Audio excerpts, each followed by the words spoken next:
Before we get into names, dates and terrain, subscribe to the Prepper Historian and share this with someone who takes history and survival seriously. This channel isn't about recycled trivia. It's about extracting hard lessons from real events, lessons that still apply when systems fail and comfort disappears.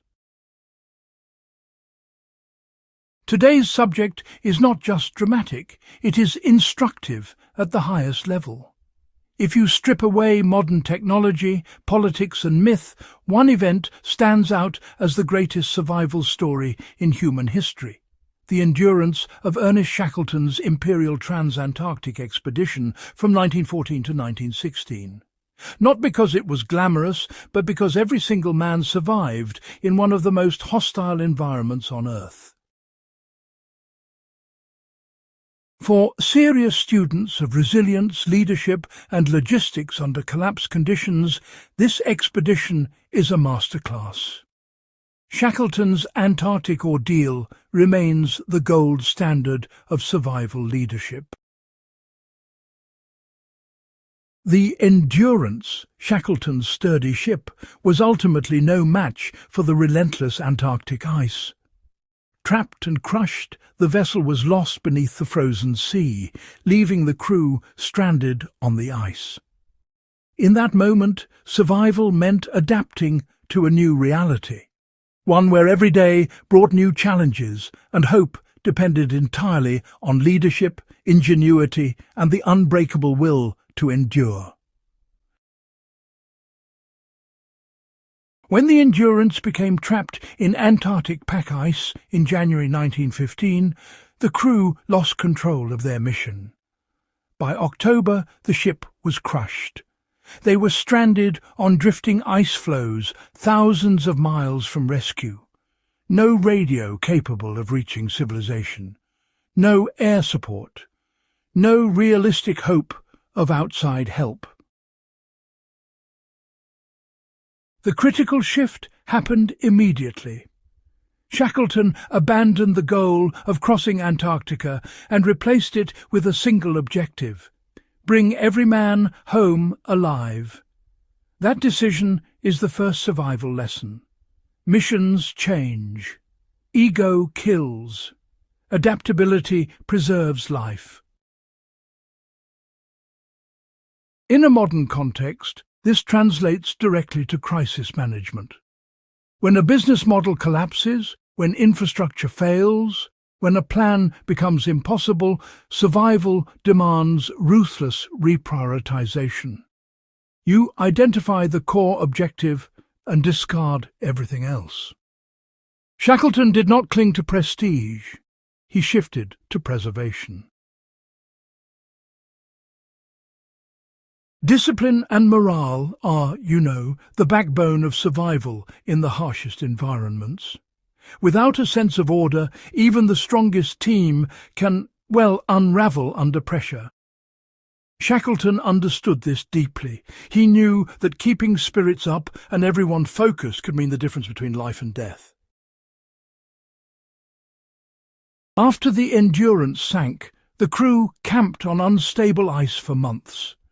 Rations were strict, conditions were brutal, yet Shackleton enforced routine, regular meal times, assigned duties.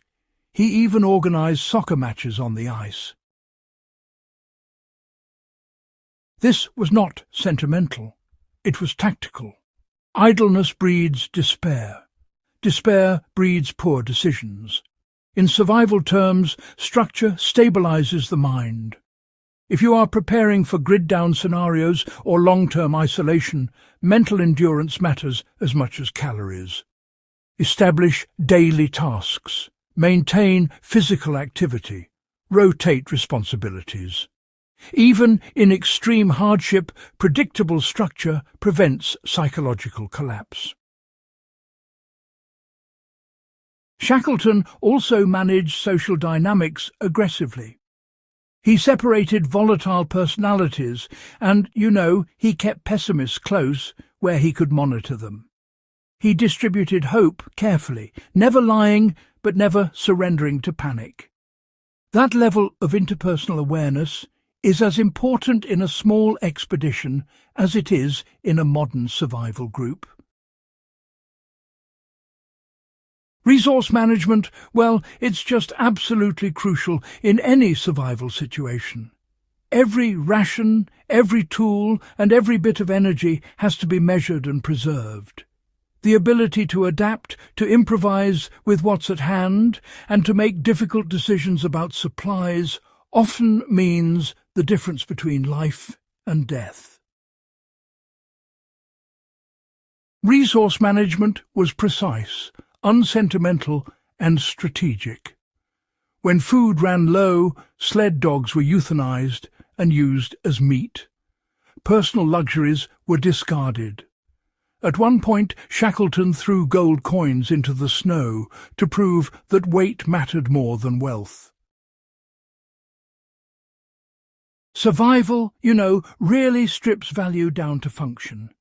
Every item must justify its mass and utility. For modern preppers, this lesson is, well, quite practical.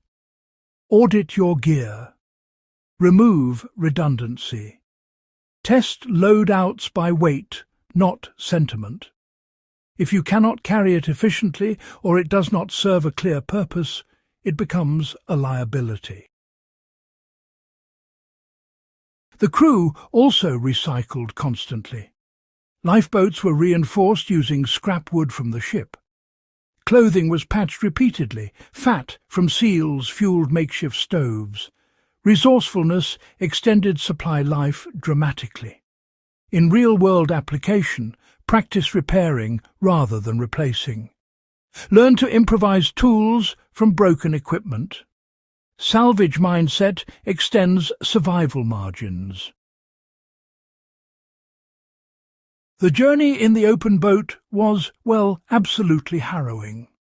The men faced relentless cold, towering waves and the constant threat of capsizing.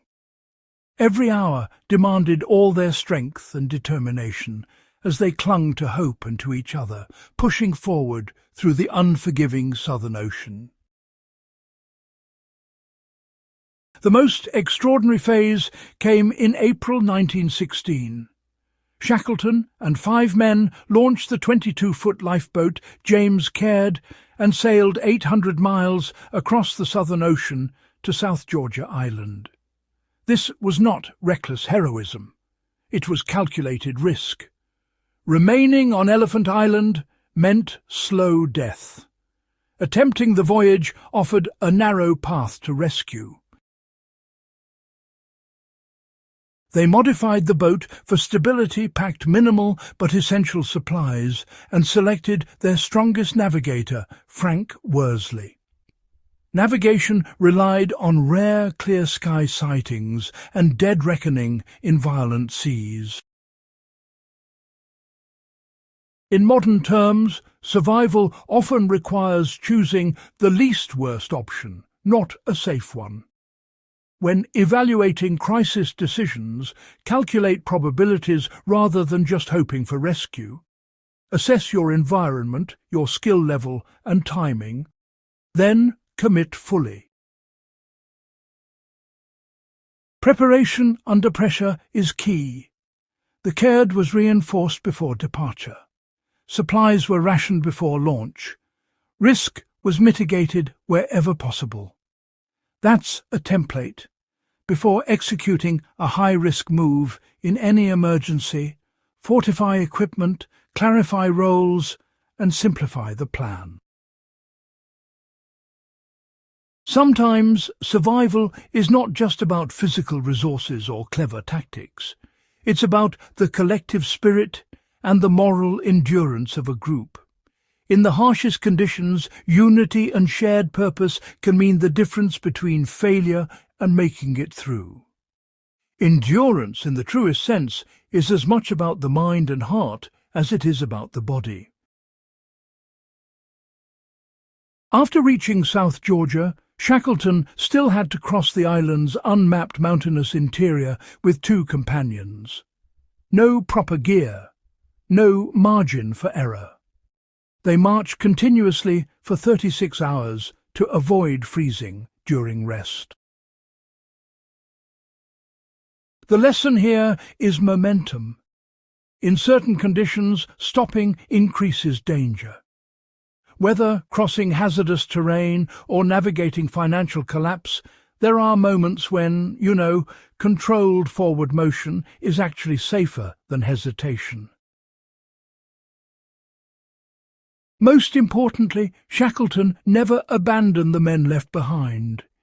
He made multiple rescue attempts through pack ice until he finally succeeded in August 1916.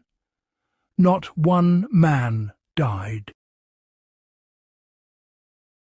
That outcome was not luck. It was leadership, discipline, morale management, resource allocation, calculated risk, and relentless commitment to the group's survival. So, as we reflect on these lessons, it's important to realize, that their relevance hasn't faded with time. Applying these principles today can honestly make the difference between success and failure in challenging situations. It's about embracing discipline, fostering strong leadership, and, always keeping the group's well-being at the forefront.